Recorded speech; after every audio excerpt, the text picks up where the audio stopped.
नमस्कार, मैं हूं संदीप चौधरी। बीजेपी और जेडीयू का 17 साल पुराना गठबंधन टूट के कगार पर है। मोदी को बीजेपी की कमान सौंपे जाने से नाराज जेडीयू नेताओं के बयान बेहद तीखे, बेहद तल्ख हो गए हैं और माना जा रहा है कि जल्दी नीतीश कुमार बिहार में बीजेपी से गठबंधन तोड़ सकते हैं। खबर यह भी है कि जेडीयू सरकार बचाने के लिए निर्दलियों के संपर्क में है। उधर बीजेपी ने भी आपात स्थिति पर विचार करने के लिए पटना में बैठक की है। अब सवाल है कि क्या 2014 से पहले एनडीए टूट जाएगा और क्या इस टूट फूट के बीच थर्ड फ्रंट की भी आहट सुनाई दे रही है, क्योंकि जेडीयू इस वक्त ममता बनर्जी और नवीन पटनायक दोनों के संपर्क में है।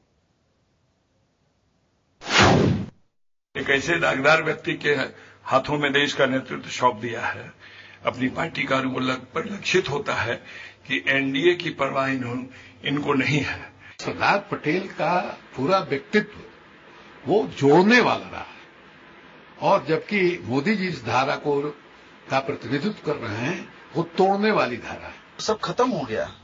मान लो क्या, जब आडवाणी जी को जैसा नेता को दरकिनार कर दिया गया तो हम लोग कौन खेत मुख मूल्य है। हम लोग बहुत पहले से कहते आ रहे हैं कि जिसकी छवि दागदार है,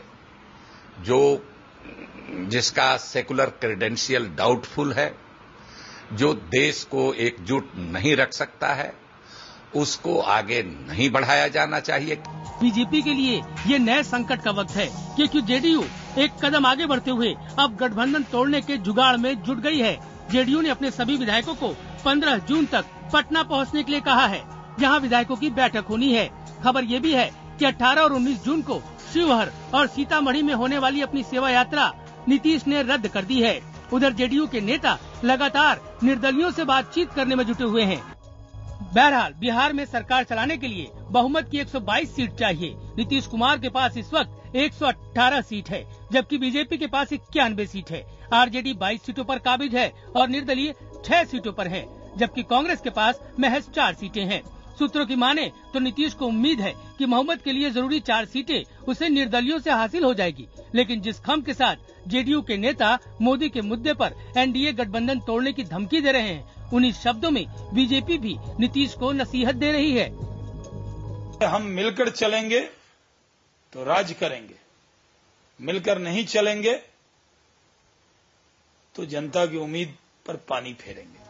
बीजेपी अब मोदी मोदी कह रही है, लेकिन बीजेपी के इस मोदी राग के खिलाफ अब नीतीश कुमार और रास्ते तलाशते नजर आ रहे हैं। सूत्रों की माने तो नीतीश कुमार उड़ीसा के मुख्यमंत्री नवीन पटनायक और पश्चिम बंगाल की मुख्यमंत्री ममता बनर्जी के साथ मिलकर एक नया फेडरल मोर्चा बना सकते हैं। इसकी एक झलक कोलकाता के रॉयटर्स बिल्डिंग में भी नजर आई, जहाँ जेडीयू सांसद केसी त्यागी ने पश्चिम बंगाल की मुख्यमंत्री ममता बनर्जी से मुलाकात की। इसके अलावा नीतीश दिल्ली में होने वाली बीजेडी की रैली को भी अपना समर्थन दे रहे हैं। चंद्रमोहन कुमार, पटना, IBN 7। और इस मसले पर, इस घमासान पर एजेंडा के 5 सवाल हैं। पहला सवाल, क्या मोदी की बीजेपी से रिश्ते तोड़ना नीतीश की मजबूरी है? नीतीश को बीजेपी से रिश्ते तोड़ने का फायदा होगा या नुकसान होगा? तीसरा सवाल, क्या जेडीयू का साथ छूटने पर बिहार में बीजेपी को नुकसान नहीं होगा? क्या जेडीयू के जाने के बाद एनडीए गठबंधन का भविष्य खतरे में है? और पांचवां और आखिरी सवाल, क्या नीतीश, ममता और नवीन पटनायक की तिकड़ी अब थर्ड फ्रंट की नींव डालेगी? नरेंद्र मोदी के कमान संभालते ही साफ हो गया है कि जेडीयू और बीजेपी के रिश्तों में खटास आना तय है। लेकिन हमारा एजेंडा साफ है, राजनीतिक मजबूरी अपनी जगह, लेकिन बिहार में स्थिर सरकार भी जरूरी है। मेरे साथ कुछ खास मेहमान जुड़ रहे हैं। दिल्ली से जुड़ रहे हैं जेडीयू के नेता अली अनवर, बीजेपी के उदय सिंह है मेरे साथ पटना से ही, आरजेडी के वरिष्ठ नेता रामकृपाल यादव मेरे साथ जुड़ेंगे और साथ ही साथ न्यू इंडियन एक्सप्रेस के एडिटोरियल डायरेक्टर प्रभु चावला मेरे साथ जुड़ चुके हैं। अली अनवर साहब, सीधा सवाल, क्या आप बीजेपी से अपना रिश्ता तोड़ने जा रहे हैं? देखिए, रिश्ता तो नॉर्मल नहीं है, ये बात सही है, और इसकी जिम्मेवारी हम लोगों के ऊपर नहीं है। हम लोग लंबे अरसे से जो बात कहते रहे हैं, उसको अगर हमारी समझ में अगर उसको नजरअंदाज किया गया और जो हमारी पार्टी की ही बात नहीं है, वो देश हित की बात है, वो देश की एकता और अखंडता की बात है। सेकुलरिज्म जो है हमारे हमारा संविधान कहता है कि सेकुलर इंडिया है, तो उसके प्रतिकूल हम कोई भी कदम नहीं उठा सकते हैं। तो इसीलिए हम लोग चेतावनी देते आए हैं, बात नहीं। बीजेपी ने ऐसा क्या कर दिया? अगर नरेंद्र मोदी, अनवर साहब, अगर नरेंद्र मोदी को चुनाव अभियान समिति का चेयरमैन बना रही है बीजेपी, वो तो उनका आंतरिक मामला है, आपको उसमें क्या दिक्कत? अब ठीक है, ये तकनीकी रूप से हो सकता है, लेकिन उसके बाद का जो घटनाक्रम है और उसके बाद जिस तरह के जुमलों का इस्तेमाल किया गया है, तो हम लोगों को ऐसा मत समझिए कि हम लोग भी राजनीतिक जीव हैं, वो भाषा नहीं समझ रहे हैं।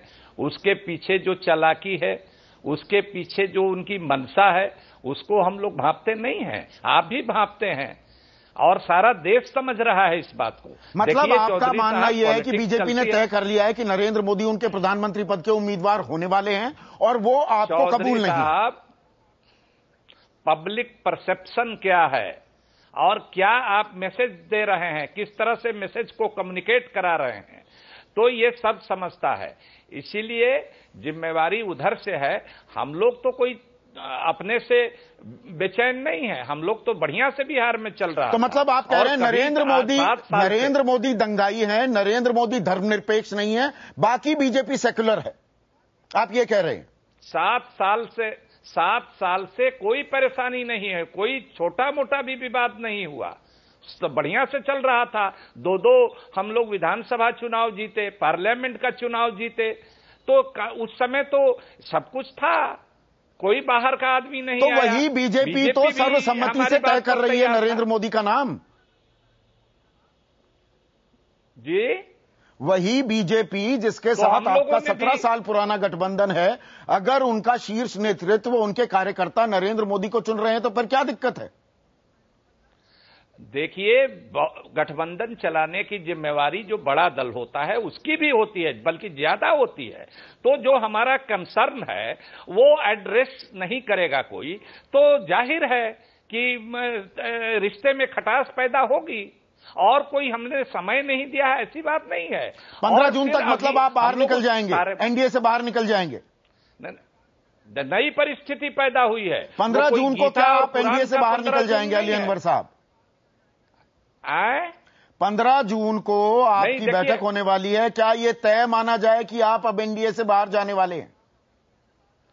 देखिए, हम लोगों ने अपने नेशनल एग्जीक्यूटिव की बैठक में हम लोगों ने बजाबते प्रस्ताव पास करके, आप लोगों ने देखा, उसमें कहा कि भाई हम यूं तो दिसंबर तक इंतजार करेंगे, इंडिफिनिट पीरियड तक इंतजार नहीं करेंगे, समय से चुनाव से पहले इसकी घोषणा होनी चाहिए। लेकिन कोई आपात स्थिति पैदा होती है तो हमारे राष्ट्रीय अध्यक्ष साहब को, हमारे माननीय मुख्यमंत्री को यह अधिकार होगा कोई निर्णय लेने का। वो निर्णय तो कभी ले सकते हैं, लेकिन वो विचार विमर्श की प्रक्रिया चला रहे हैं, तो ये अच्छी बात है। हम लोग सब लोग अपना विचार दे रहे हैं। उदय सिंह जी, यहां पर आपके सबसे पुरानी सहयोगियों में से एक शिवसेना उससे पहले की है, आप पर सीधे आरोप लगा रही है कि आप गठबंधन धर्म नहीं निभा रहे हैं, उनके जो कंसर्न्स हैं उन्हें बीजेपी एड्रेस करने को तैयार नहीं है।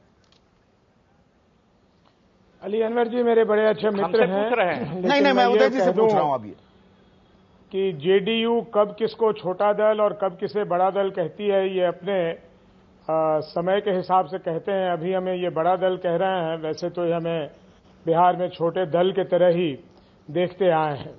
आज सुबह से जिस तरह से जेडीयू के बिहार के मंत्री हमारे कद्देवार नेता नरेंद्र मोदी जी के बारे में आपत्तिजनक शब्दों का इस्तेमाल कर रहे हैं, ये बहुत दुखद है और हम लोगों को मंजूर नहीं है। बहुत लंबे अरसे से जेडीयू के साथ हमारा रिश्ता है, हम चाहेंगे कि ये रिश्ता चलता रहे, बिहार के हित में ये रिश्ता है। और मैं बता दूं संदीप जी कि बिहार में बीजेपी के अधिकांश कार्यकर्ता नाराजगी व्यक्त करते रहे हैं, क्योंकि नीतीश जी की सरकार बिल्कुल ठीक तरह चले, उन्हें कोई बाधा न हो, बीजेपी ने करीब करीब झुककर उनका साथ दिया है, इसलिए कि इसमें हमें बिहार का हित दिखता है। लेकिन अब तो ये समझिए कि दबाव के राजनीति का ये परिकाष्ठा हो गई कि हमने कोई एनडीए का कौन अगुवाई करेगा चुनाव में ये घोषणा नहीं किया है। हमने घोषणा की है कि नरेंद्र मोदी जी हमारे चुनाव अभियान समिति के अध्यक्ष होंगे। ये भी अगर हमें अख्तियार नहीं है तो अब तो मैं अली अनवर साहब से कहूंगा कि वो ये भी बता दें कि हम लोगों के बीजेपी सांसदों के घर में रात को खाना क्या बने, ये भी अब जेडीयू वाले बता दें, वही तय कर दें हमारे लिए। क्योंकि ये तो हद हो गई कि हम मोदी जी को ये कहें। और मोदी जी क्या आज आए हमारे बीजेपी में? मोदी जी उस समय हमारे पार्टी में थे जब नीतीश कुमार जी यहां रेल मंत्री थे। इतनी धर्मनिरपेक्षता की बात आज याद आ गई, उस दिन इस्तीफा दे देना चाहिए था। और धर्मनिरपेक्षता की जाके परिभाषा सीखें। जो धर्मों के आधार पर राजनीति कर रहे हैं, और यहां रामकृपाल भाई भी बैठे हैं, धर्मों को आधार बनाकर जो राजनीति कर रहे हैं वो अपने आप को धर्मनिरपेक्ष कह रहे हैं। और भारतीय जनता पार्टी छतों पर से चिल्ला रही है कि सारा देश एक है, सब धर्म एक समान है, तो हम सांप्रदायिक हो गए। भाई कमाल है, क्या डेफिनेशन है? नहीं, आप सांप्रदायिक नहीं हो गए, वो सिर्फ नरेंद्र मोदी के बारे में कह रहे हैं। बाकी अब आप सारे लोग सेक्युलर हैं जेडीयू की नजर में। उदय जी, यहां पर ये फर्क भी देखना होगा जी, ये फर्क भी देखना होगा। जेडीयू अब आप सब लोगों को सेक्युलर मान रही है, सिर्फ नरेंद्र मोदी से दिक्कत है। मोदी जी को नहीं मान रही, वही तो कह रहे हैं। सिर्फ मोदी जी को नहीं मान रही जी। अब ये कोई बात हुई? अगर हम कल को जेडीयू के किसी नेता के बारे में कह दें तो कैसा रहेगा? ये रामकृपाल यादव साहब, सीधे सीधे खालिस राजनीति हो रही है क्या? जो नरेंद्र मोदी 2002 में दंगे के उन पर दाग लगते हैं उनके दामन पर, तो नीतीश कुमार रेल मंत्री बने रहते हैं, जेडीयू एनडीए का हिस्सा बनी रहती है। लेकिन 11 साल बाद अब आपको सेक्युलरिज्म की याद आ जाती है। देखिए, ऐसा है कि बड़ा सवाल खड़ा किया है उदय जी ने, मैं इसके बिल्कुल पक्ष में हूं। इन्होंने कहा कि लगातार 11-12 साल से सत्ता का स्वाद लिया है जदयू के लोगों ने। उसमें आदरणीय शरद जी भी थे, माननीय मुख्यमंत्री नीतीश कुमार जी भी थे। उसी समय गुजरात की धरती रक्त रंजित हुई थी और देश में जग हसाई हुआ था। वो इनके लिए आज बहुत साल के बाद 6 साल बीत गए, मुख्यमंत्री के पद पर रहे हैं। जदयू साथ में रही है, नरेंद्र मोदी साथ में रहे हैं, आरएसएस साथ में रही है। आरएसएस का विस्तार भी किया इन्होंने, भारतीय जनता पार्टी का बढ़ावा भी किया है। इनके ही कंधे पर बंदूक रख करके सब कुछ हुआ है। अब ये बहुत दिन के बाद ये कह रहे हैं कि जो अब सेकुलर नहीं है नरेंद्र मोदी, इसलिए मैं हटूंगा। इनके नजर में ठीक कहा आपने कि अडवाणी जी सेकुलर हैं, सारे उदय जी सेकुलर हैं, केवल नरेंद्र मोदी कॉमनल हैं। अब ये मुझे परिभाषा नहीं पता चलता है। जिस अडवाणी जी के वजह से बाबरी मस्जिद शहीद हुई थी, पूरा देश में सांप्रदायिकता के बीज बोया गया था। और मैं मानता हूं कि अडवाणी जी ज्यादा दोषी हैं नरेंद्र मोदी से और उन्हीं के शिष्य के रूप में हैं। उस समय ये इनके हीरो हैं। अडवाणी जी जदयू के हीरो हैं, उनके नेता हैं, सब कुछ ठीक है। ये किस तरह का सेकुलर है? मैं यही जानना चाहता हूं जदयू के लोगों से कि ये बताइए कि भारतीय जनता पार्टी के अंदर अडवाणी जी सेकुलर हैं और ये नरेंद्र मोदी कॉमनल हैं। ये किस तरह की राजनीति हो रही है प्रभु? रामकृपाल जी, आपकी इजाजत से प्रभु से मैं ये सवाल पूछना चाहूंगा, ये मौका परस्त राजनीति हो रही है प्रभु, या दरअसल अब काउंटडाउन तो हो गया है? ये बात भी तय है कि नरेंद्र मोदी नेता नंबर 1 हो गए हैं बीजेपी के, तो 11 महीने का जो वक्त है, तो थोड़ी भूल सुधार, थोड़ा रफू करने के लिए वो वक्त चाहिए जेडीयू को, इसीलिए वो आंखें तरेर रही है। देखो, एक अंग्रेजी में फ्रेज यूज करता हूं मैं, conviction these days a matter of convenience. इसलिए ये कहें कि मैं किसी विचारधारा के अंदर विश्वास करता हूं, ये सब ठीक नहीं है। चाहे लालू जी हों, जिन्होंने इंदिरावाद के खिलाफ, कांग्रेस के खिलाफ झगड़ा किया, वो आज इंदिरा जी के साथ खड़े हैं, सोनिया गांधी को सबसे बड़ा नेता मानते हैं। नीतीश कुमार जी अडवाणी जी के साथ खड़े रहे, और मोदी जब वहां पर 2002 में हुआ, उसके बाद गुजरात में गए, कुछ नहीं बोले, इस्तीफा नहीं दिया। इसी तरह से हर पार्टी ने अपना अपना अवसरवादिता दिखाई है। पर सवाल यह है कि जो अभी इशू उठाया जा रहा है, नीतीश कुमार को मोदी कभी पसंद नहीं थे। ये पर्सनैलिटी क्लैश है। ये वो कोई ये कहे कि मेरा आइडियोलॉजिकल क्लैश है या विचारधारा का झगड़ा है, बिल्कुल गलत बात है ये। क्योंकि जो नरेंद्र मोदी जो हैं, वो अपने आप में एक इतने स्ट्रांग पर्सनैलिटी हैं और उनका ट्रैक रिकॉर्ड भी अच्छा है कि उन्हें डेवलपमेंट किया है। हालांकि आप कह सकते हैं नीतीश का भी ट्रैक रिकॉर्ड अच्छा है, उन्होंने भी काम किया है, परंतु नरेंद्र मोदी आज भारतीय जनता पार्टी के हृदय सम्राट हैं और मोदी उनकी सोल है, आत्मा है। सवाल ये है कि जनता दल यू को ये परेशानी होती है कि नीतीश कुमार के सामने उनसे बड़ी हैसियत खड़ी है, कैसे हो सकती है? क्योंकि अडवाणी से बात करना संभव है, परंतु अडवाणी के बदले अगर मोदी जी आते हैं तो नीतीश कुमार को बातचीत करने में शायद परेशानी होगी, क्योंकि नीतीश कुमार समझते हैं कि वो भी उतने इंपॉर्टेंट है जितने मोदी हैं और वो भी प्राइम मिनिस्टर के कैंडिडेट हो सकते हैं। ये सिर्फ अहम की लड़ाई है जो बात आपने कही प्रभु, या दरअसल कहीं ना कहीं चुनावी नुकसान? पूरी करूंगा जी, एक पूरी करूंगा, एक बात में पूरी करूंगा, क्योंकि जो एक बात अभी किसी जेडीयू के कार्यकर्ता ने अभी जो बैठे हैं उन्होंने कहा था मेरे को, उस बात से मैं सहमत हूं। उनको इससे परेशानी नहीं थी कि वो कैंपेन कमेटी के चेयरमैन बने हैं, क्योंकि उसके बाद शरद यादव ने स्टेटमेंट भी दिया था कि हमारे कोई परेशानी नहीं है, परंतु उसके बाद जो कुछ हुआ है उससे जेडीयू के लीडर हैं वो घबरा गए हैं कि जिस तरह से अडवाणी जी ने इस्तीफा दिया, और आज जो लखनऊ में जो हुआ है वो उसका सबूत है कि अडवाणी जी और अटल जी को बिल्कुल बेइज्जती करके ये लोग निकालना चाहते हैं, ऐसा दिखाई दिया वहां। अमित शाह जब वहां गए तो बड़े बड़े बैनर्स और पोस्टर लगे हुए थे जिसके ऊपर ना तो अडवाणी जी का पिक्चर था ना अटल जी का पिक्चर था, बाद में अटल जी का पिक्चर लगाया गया। ये पहले से छप चुके थे, गोवा में भी यही हुआ था कि बाद में लगाए गए, उसके पहले नहीं थे। तो इसलिए अमित शाह, ये जो लोग मोदी के लोग जो हैं, मोदी चाहे नहीं चाहते होंगे क्योंकि मोदी को इनका सर्टिफिकेट की जरूरत नहीं है किसी को, उन्होंने काम करके दिखाया है, परंतु जिस तरह से एक एटमॉस्फेयर बनाया जा रहा है जिसके अंदर डिक्टेटरशिप नाम की बू आती है, जेडीयू के लोग शायद उससे घबराते हैं कि किससे बातचीत करेंगे। अगर बड़े दल का नेता ऐसा होगा जो किसी बातचीत नहीं करेगा तो वहां पर डेमोक्रेटिक प्रोसेस खत्म हो जाएगा। आपने अहम सवाल उठाया प्रभु, क्या अली अनवर साहब ये दिक्कत है कि भाई जब आज की बीजेपी में लाल कृष्ण आडवाणी की नहीं सुनी जा रही है जो उनके सबसे बड़े नेता हैं, तो आप लोगों की क्या सुनी जाएगी? क्या ये चिंता का सबब है आपका दरअसल? देखिए, पहली बात तो हमारे उदय बाबू बहुत अच्छे नेता हैं, बहुत प्रतिष्ठित आदमी हैं, मैं उनका बहुत कदर करता हूं। लेकिन उनसे पहली बात मैं कहना चाहता हूं कि जिस समय मोदी जी बिहार नहीं आए, दो हम लोग असेंबली इलेक्शन हुआ, पार्लियामेंट का इलेक्शन हुआ, तो उस समय भी तो बीजेपी कह सकती थी कि भाई हमारे पार्टी का मामला है, आप कैसे रोक सकते हैं? तो उस समय भी वो तलाक कह सकती थी, फिर हम लोग का गठबंधन टूट जाता। तो आप तलाक तो आप कह रहे हैं, अभी तलाक तो आप कह रहे हैं अभी और तभी कि ना, हम ये कहें कि उनको भी मौका था कहने का। आज उनको अपने पार्टी का अंदरूनी मामला, हम लोगों के दखल की बात कर रहे हैं, उस समय अंदरूनी मामला नहीं था, उस समय तो वो भी तैयार थे। तो क्या सिचुएशन बदल गया?